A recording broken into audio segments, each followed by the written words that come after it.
அஷ்டாங்க சித்திகள். அஷ்டாங்கம் என்றால் 8 என்று பொருள்படும்.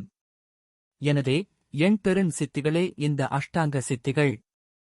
சித்தர்கள் இந்த அஷ்டாங்க சித்திகளை அஷ்டாங்க யோக பயிற்சிகள் மூலமாக பெற்றார்கள். அஷ்டாங்க யோக பயிற்சிகள் பற்றி அறிய முந்தைய காணொளியை காணவும். முதல் சித்தி அனிமா. பெரிய ஒரு பொருளை தோற்றத்தில் சிறியதாக ஆக்குவது. பிரிங்கி முனிவர் சிவபெருமானை மட்டும் வலம் வருவதற்காக சிறு வண்டாக உருமாறினார் என்ற செய்தி அனிமா என்ற சித்தை குறிக்கும். இரண்டாம் சித்தி மகிமா. சிறிய பொருளை பெரிய பொருளாக்குவது.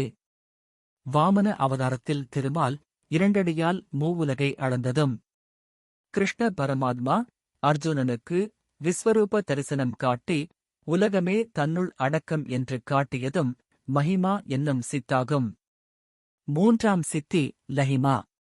கனமான பொருளை லேசான பொருளாக ஆக்குவது. திருநாவுக்கரசரை சமயப் பகை காரணமாக கல்லில் கட்டி கடலில் போட்டபோது கல் மிதவையாகி கடலில் மிதந்தது லஹிமா ஆகும். நான்காம் சித்தி கரிமா. லேசான பொருளை மிகவும் கனமான பொருளாக ஆக்குவது.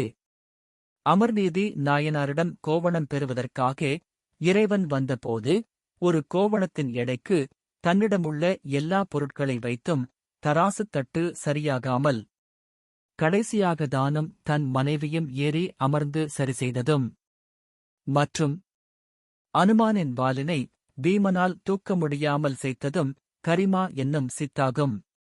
ஐந்தாம் சித்தி பிராத்தி.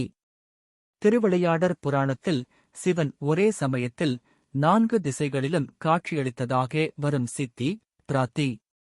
ஆறாம் சித்தி பிரகாமியம்.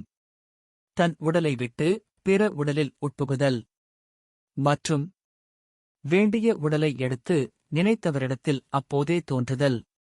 ஔவையார் இளவயதிலேயே முதுமை வடிவத்தை பெற்றதும் காரைக்கால் அம்மையார் தன்னுடைய அழகான பெண் வடிவத்தை மாற்றி பேய் வடிவம் பெற்றதும் பிரகாமியம் என்னும் சித்தாகும். ஏழாம் சித்தி ஈசத்துவம். 5 தொழில்களை நடத்துதல். திருஞான சம்பந்தர் பூம்பாவைக்கு உயிர் கொடுத்து எழுப்பியமை ஈசத்துவம் எனும் சித்தாகும். எட்டாம் சித்தி வசித்துவம்.